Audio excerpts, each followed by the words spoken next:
James Corden was never meant to be just another late-night host.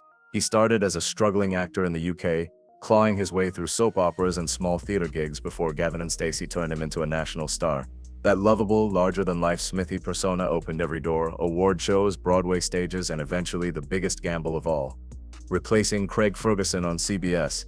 At first, it worked.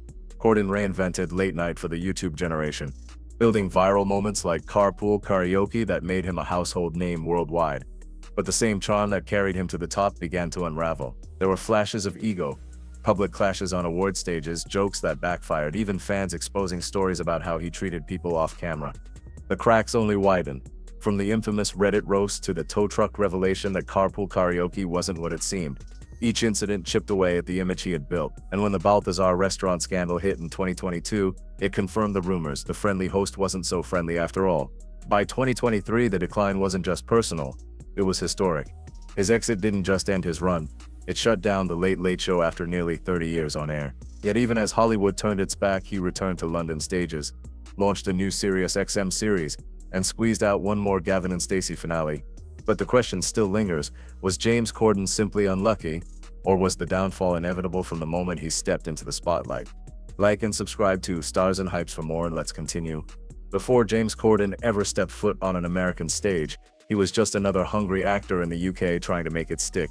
His early career was scattershot, blink-and-you-miss-it roles in soap operas, small parts in films, even background work in musical theater, nothing that screamed future global star. That changed with Fat Friends, a British drama where he played Jamie Reimer. It wasn't glamorous, but it put him in front of a wider audience and introduced him to Ruth Jones. Together they would create Gavin and Stacey, the sitcom that transformed Corden from that guy on TV into a household name. As Smithy, Corden was the loud, lovable best mate. Audiences adored him because he felt familiar, clumsy but kind, funny but sincere. By 2008, he wasn't just popular, he was award-winning, taking home a BAFTA for Best Comedy Performance. Suddenly, James Corden wasn't just an actor, he was the face of a new wave in British comedy. But success came with something else: ego. Even Corden would later admit that fame hit him hard. Friends noticed the shift.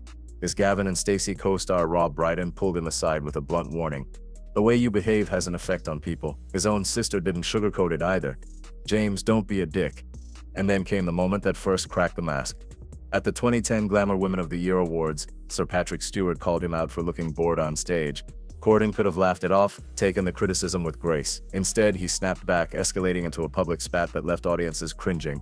The lovable Smithy had been replaced by someone defensive, rude, and self-absorbed. That night didn't end his career. Far from it. He went on to Broadway triumphs, even winning a Tony Award in 2012 for One Man, Two Governors. But it planted a seed in the public's mind. The charming everyman could turn hostile in an instant, and in the years to come, that side of him would only get harder to ignore. By 2014, James Corden had conquered the UK stage and screen. He had a BAFTA, a Tony Award, and enough celebrity buzz to prove he wasn't just a one-hit wonder. But the next move was shocking. CBS announced he'd be replacing Craig Ferguson on The Late Late Show. For American audiences, it was confusing. Who was this guy from Britain suddenly taking over a legendary late-night slot? And for longtime Ferguson fans, it felt like an insult. Ferguson was unscripted, raw, and genuinely unpredictable. Corden, by contrast, was virtually unknown in the US, a theater kid with a reputation that was already complicated back home. Yet Corden had something Ferguson didn't. He understood how people consumed entertainment in the 2010s. This wasn't just about live TV anymore. If you wanted to matter, you needed to dominate the internet the next morning. So instead of chasing monologue laughs for the studio audience, Corden and his team engineered viral gold, the crown jewel, Carpool Karaoke. It wasn't just comedy, it was a perfect social media product. Stars singing their biggest hits in traffic, joking between verses, acting like regular people, Adele rapping Nicki Minaj, Michelle Obama belting Stevie Wonder, Justin Bieber being goofy instead of untouchable. Every clip was built to spread. He doubled down with Spill Your Guts or Fill Your Guts, where celebrities either answered humiliating personal questions or gagged on bizarre foods. The bit was gross, outrageous, and endlessly shareable. Late night wasn't confined to TV anymore. Corden was racking up tens of millions of YouTube views. By 2017, his channel had over 10 million subscribers, dwarfing traditional ratings and proving his formula worked. Overnight, Corden went from the risky replacement to Hollywood's go-to host. The Grammys, the Tonys, even the biggest award nights, he was suddenly everywhere. And for a moment, it looked like he had pulled off the impossible, crossing the Atlantic and reinventing late night for a new generation. But viral fame is fragile. When the audience builds you up overnight, they can tear you down just as quickly. And Corden's carefully crafted nice guy image was about to face cracks too big to ignore. For a while, James Corden seemed untouchable. His show was everywhere, his YouTube clips were trending daily, and the industry kept handing him bigger stages, the Tonys, the Grammys, even the kind of Hollywood gigs reserved for America's sweethearts. On camera, he played the role perfectly, grateful, humble, and endlessly upbeat. But behind that glossy surface, the cracks were starting to show. The first major warning sign came during what should have been a throwaway comedy bit.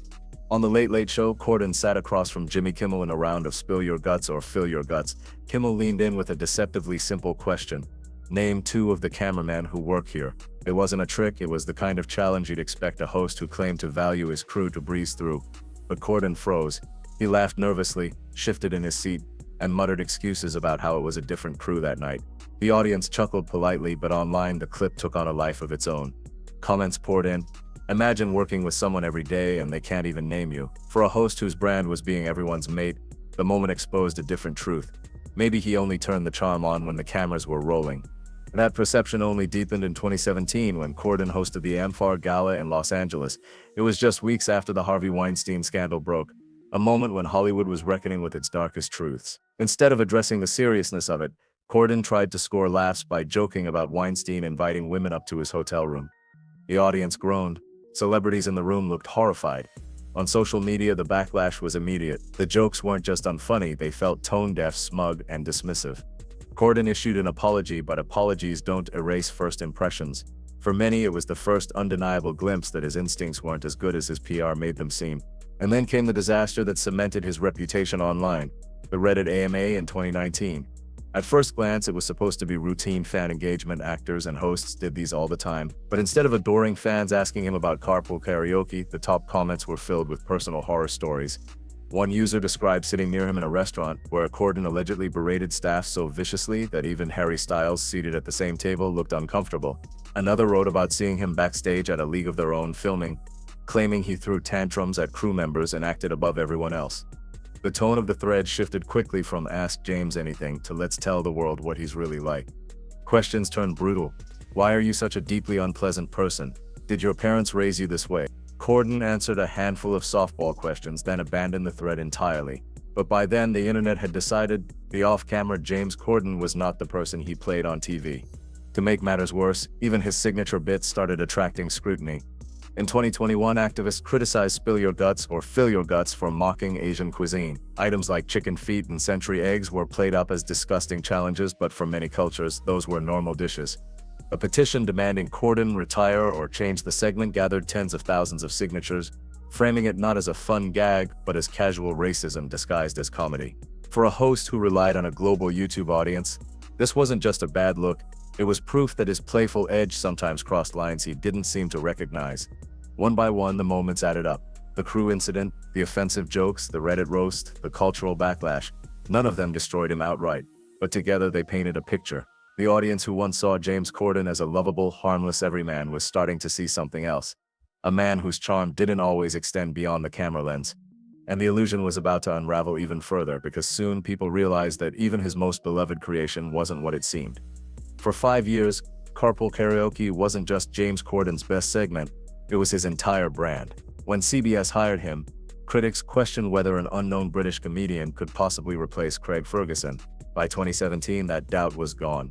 Carpool Karaoke had turned into a cultural phenomenon, pulling in A-list celebrities who rarely did interviews, racking up hundreds of millions of YouTube views and making Corden one of the most recognizable faces in late-night television.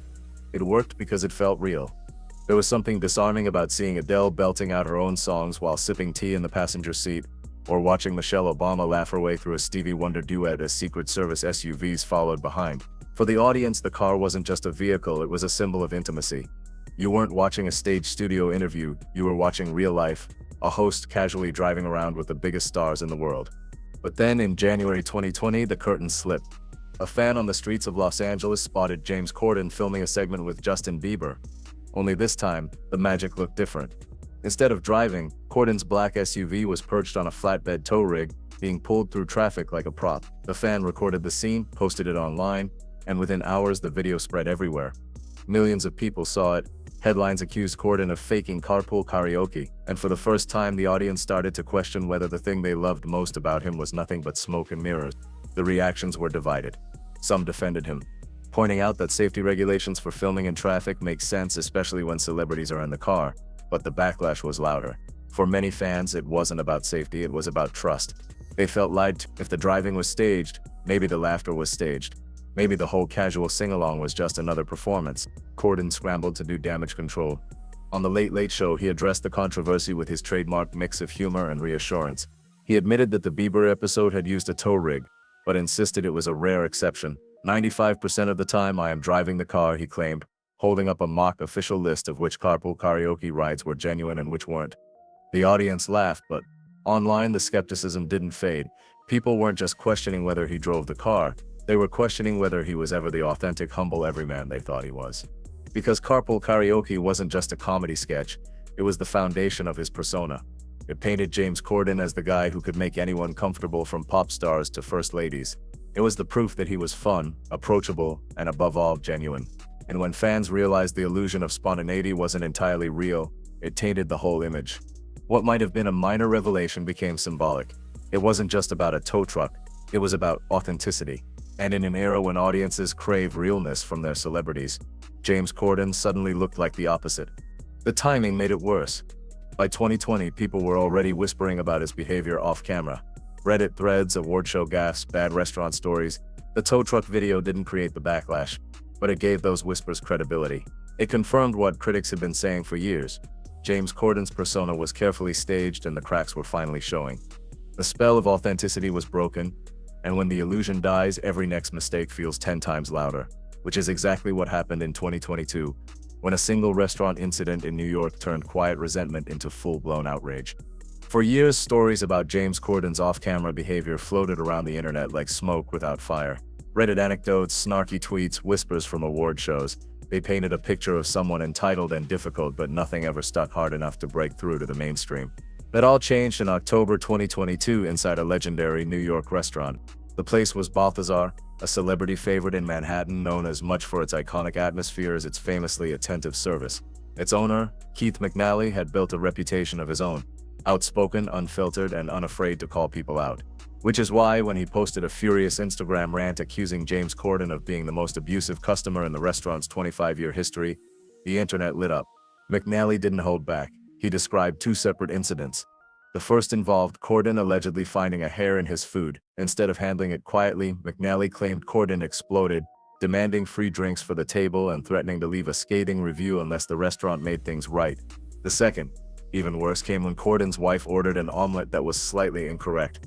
According to McNally, Corden erupted at the server, shouting that they couldn't do their job, and even suggesting he should go back there and cook it himself. For a restaurant like Balthazar with staff used to demanding celebrity clientele, that behavior stood out as extraordinary and not in a good way.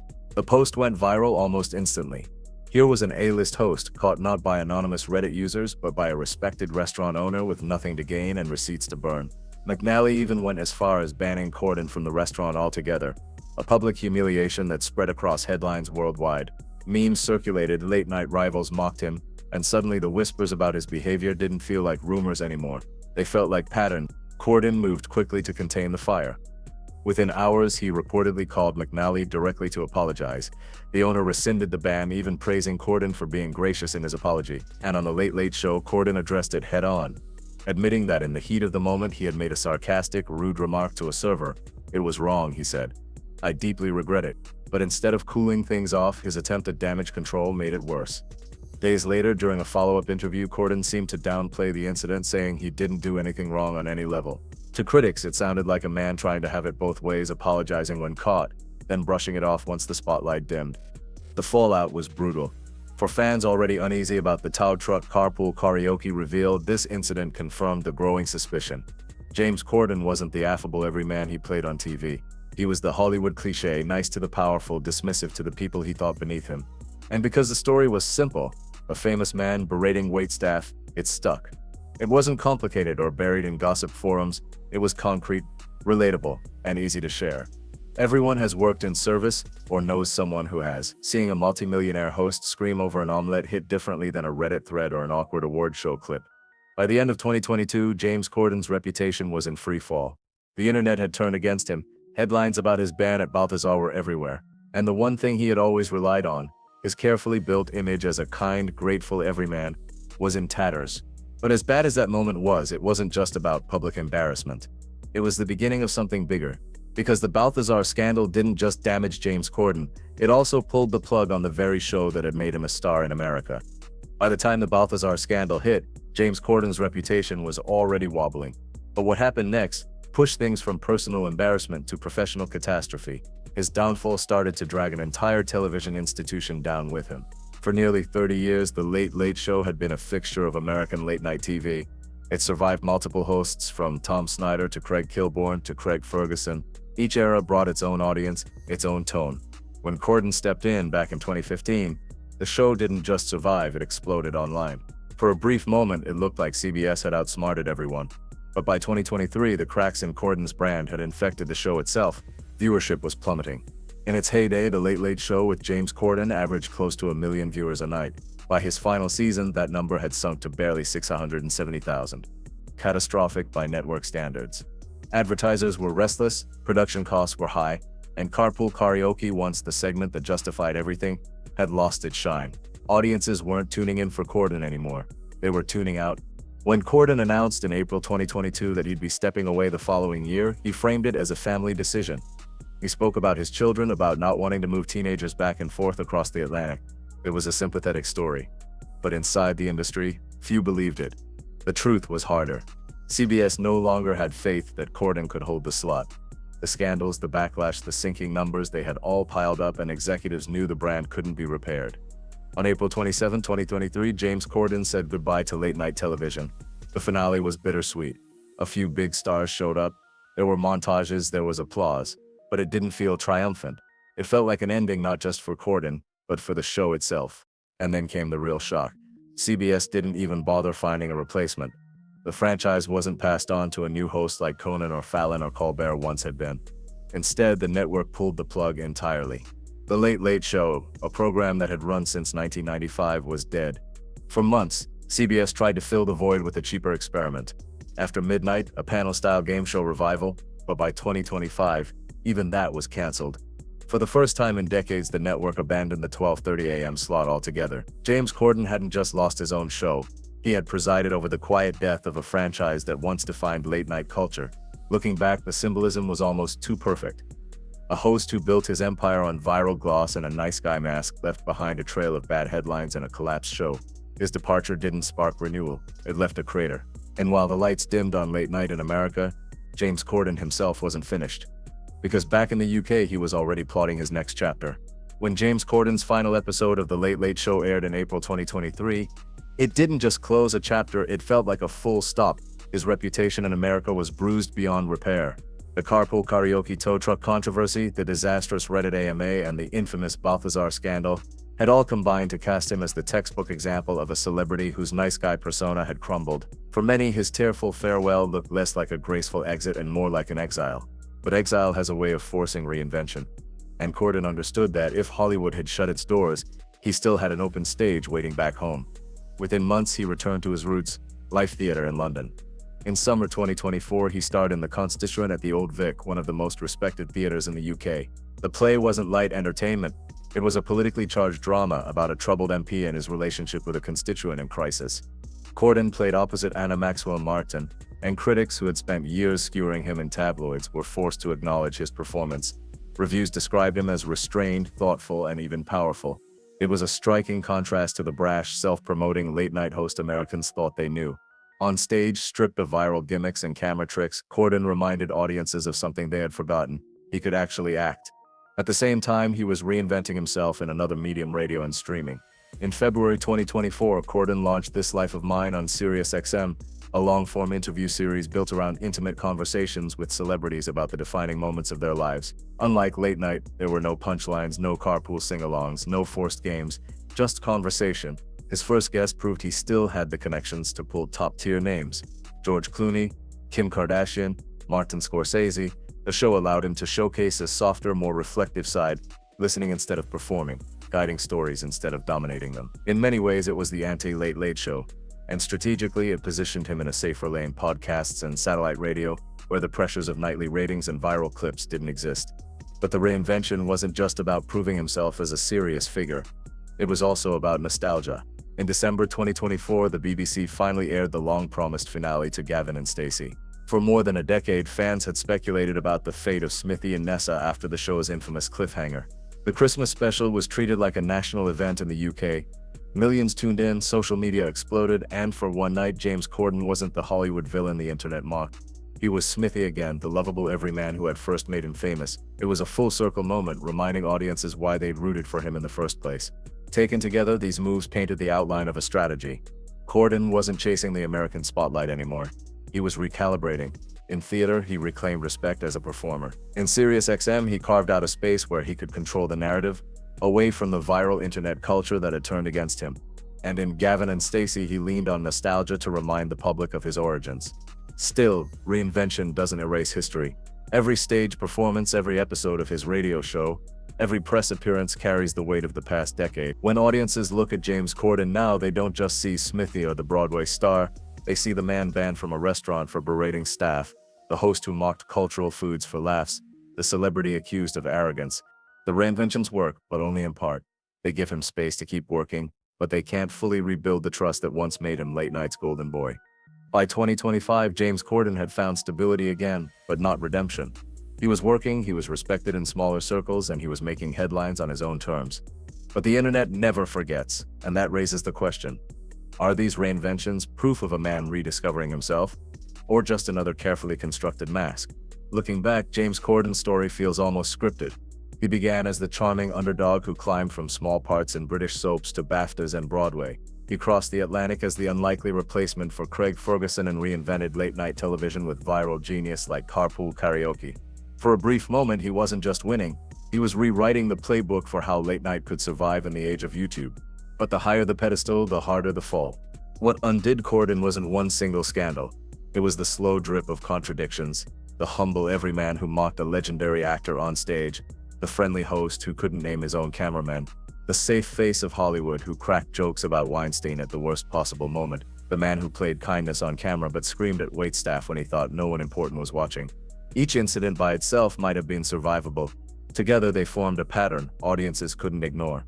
And when the tow truck video revealed even Carpool Karaoke wasn't as real as it seemed, it crystallized a bigger truth. The James Corden people loved was a performance. Once that illusion shattered, every new headline felt like confirmation. His exit from the Late Late Show didn't just close his chapter, it closed the show entirely. A 30-year franchise ended with him. CBS didn't even try to revive it with a new host. For American late-night television, James Corden wasn't just another casualty. He was the full stop. Yet his story didn't end in disgrace.